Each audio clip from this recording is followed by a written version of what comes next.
एक हरे भरे घास के मैदान में, एक ऊंचे ओक के पेड़ की छांव के नीचे, एक छोटा नरम और बहुत नींदी चूहा रहता था जिसका नाम माइलो था। माइलो के बड़े गोल कान, एक गुलाबी फड़कती नाक और एक फूला हुआ पूंछ था जो वह खुश होने पर घुमाता था। लेकिन माइलो को सबसे ज्यादा पसंद था सोना। उसे पूरे मैदान का सबसे नींदी चूहा माना जाता था।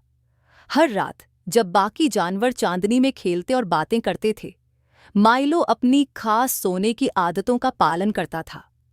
अच्छी नींद ही मीठे सपनों का रहस्य है, वह कहा करता था। एक शांत शाम, जब आसमान हल्के बैंगनी रंग में बदल गया और तारे टिमटिमाने लगे, माइलो अपने मुलायम पत्तों और फूलों की पंखुड़ियों से बने बिस्तर पर चढ़ गया। आज रात, उसने फुसफुसाया, मैं कुछ अद्भुत सपने देखूंगा। लेकिन जैसे ही माइलो ने अपनी आंखें बंद करनी शुरू कीं, एक हल्की सरसराहट ने खामोशी तोड़ दी। यह लूना थी, एक प्यारी और सौम्य उल्लू जो पास की एक डाल पर बैठी थी। माइलो, उसने धीरे से कहा, मैं सो नहीं पा रही हूं। मेरा दिमाग कल के बारे में सोचकर बहुत व्यस्त है। माइलो ने नींद भरी मुस्कान के साथ कहा, चिंता मत करो लूना, मैं तुम्हें सोने का अपना राज बताता हूं। सबसे पहले माइलो ने लूना को गहरी सांस लेने और धीरे धीरे छोड़ने को कहा। महसूस करो कि हवा तुम्हारे पंखों को भरती है और फिर धीरे से बाहर निकलती है। उसने अपने छोटे से सीने को ऊपर नीचे करते हुए दिखाया। लूना ने उसकी बात मानी और तुरंत शांत महसूस किया। इसके बाद माइलो ने लूना से उसके पसंदीदा शांतिपूर्ण स्थान के बारे में सोचने को कहा। मैं हमेशा एक गर्म धूप की किरण की कल्पना करता हूं जो सिर्फ मेरे लिए चमक रही हो, माइलो ने कहा। उसकी छोटी आंखें चमक रही थीं। लूना ने अपनी आंखें बंद कीं और सुनहरे सूर्योदय में उड़ने की कल्पना की।